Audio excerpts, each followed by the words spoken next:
Hey guys, it's Andi from Estella's Revenge, and I'm here with a review of a book that I finished recently that I really loved. It's A Tree Grows in Brooklyn by Betty Smith, and my friend Heather has been asking me to read this book for years.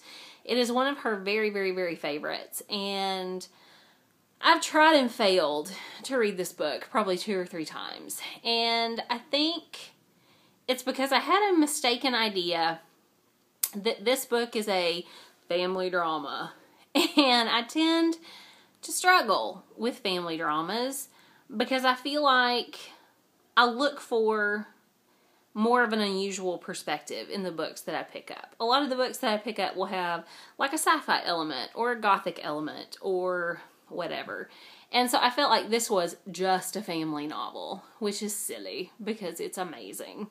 So this is the story of Francie Nolan. She's a little girl living in the Williamsburg neighborhood of Brooklyn, New York in the early 1900s. And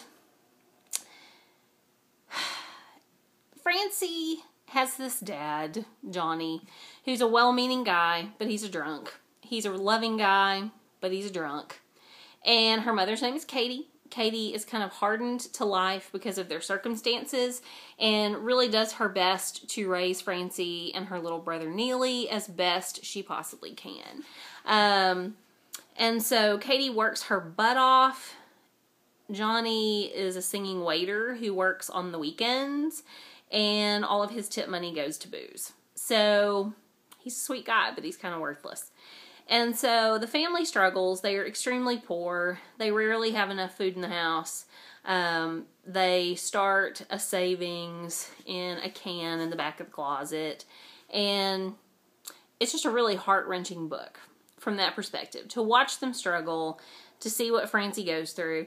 And, you know, of course, as she grows, because she ages to the age of about 17 or 18 in this book by the end, she really realizes that they are poor and that they are struggling, and they are, you know, a certain class of people based on their financial needs and things like that.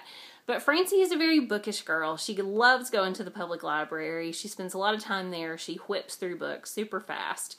And Katie realizes very early on that the answer for her children, if they are to do better than she and Johnny have done, is for them to embrace education.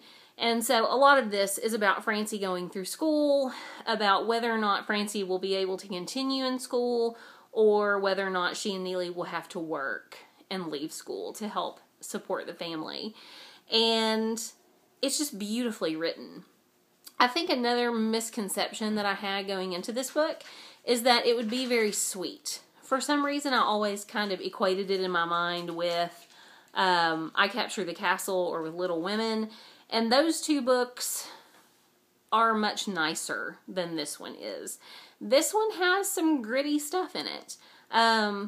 There's a glaze of nostalgia, I think, over it because it is told from Francie's perspective. She kind of focalizes the story. And so there's gritty stuff, though. I mean, there's some sexual predators. There are unwanted pregnancies. There are stillborn babies. There's all kinds of stuff that is of a gritty, topical nature. But it's handled so beautifully. The writing is so gorgeous. And it's just that all the characters felt very real to me. I could identify very much with Katie as a mom, always wanting the best for her children, certainly, and believing down in her core that education is the way to go and the way to succeed. And I think most of us who are readers could feel that very deeply. And they were just all amazing, really amazing. This is one of those perfect books. And I don't say it very often because they don't come around very often.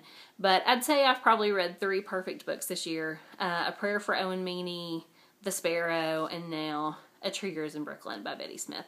So if you have an opportunity, absolutely read this book. Give it a chance. It did take me a little while to get into it. I'd say 50, 60 pages or so. But after that, I was totally hooked. I was totally invested in what was happening to this family. And I'm a huge fan of Francie and Katie and Neely. And I will never forget this book. It is one that I will definitely reread. So I hope that you have enjoyed it if you've read it. And if you haven't read it, you need to jump on it. Y'all have a good day. Bye.